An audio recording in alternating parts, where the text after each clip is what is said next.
Romel. Yes, anyway, tuloy-tuloy naman ang shooting ng bagong Pedro Penduko na gagampanan ni Matteo Guidicelli. Marami naman na nagulat sa itsura ni Albert Martinez na gaganap na albularyong tatay ni Pedro na si Juan. Marami din positive comments online ang binato sa bagong role at look ni Albert. Ayan. O di ba Pedro Penduko mga pwes, ang una pong gumanap. Bagay sa kanya, Oo. Nung aming kabataan, kung natatanda nyo, ay si Ramon Zamora. Tama nga ba? Parang, si Ramon Zamora. Sumunod, nung ginawa yun, parang si Chiquito.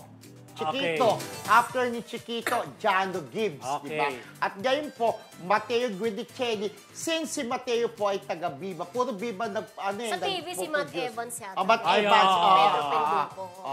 Ngayon, si Albert Martinez, bagay sa kanyang role niya, di ba? Ermitanyo. Kasi gano'n naman mga look ng Ermitanyo, di ba? Correct. Ang gwapo niyang ermitanyo, ha? In fairness sa kanya, ay no, Oo, Pedro diba? Penduko. Pero, alam mo, minsan i-debate natin na bagay ba kay Matteo na maging Pedro Penduko? Para maganda yun sa debate, ha? Kasi kung tutusin, parang hindi naman siya action star. Parang sinagot kayo, di ba? Hindi, nag-action naman siya. May movie nga siyang action kay Ma'am Baby ko noon, di ba? Yun ang first action movie niya. Ayan, so Tsaka itatapos yung natin yung bagay. bagay sa kanya kasi ano siya, di ba, yung Di car ba racer? ito? Oo. Di ba? Hindi, Bagay parang niya. magandang itapit sa mga susunod na Bagay episode ba? natin, di ba? Correct. Correct.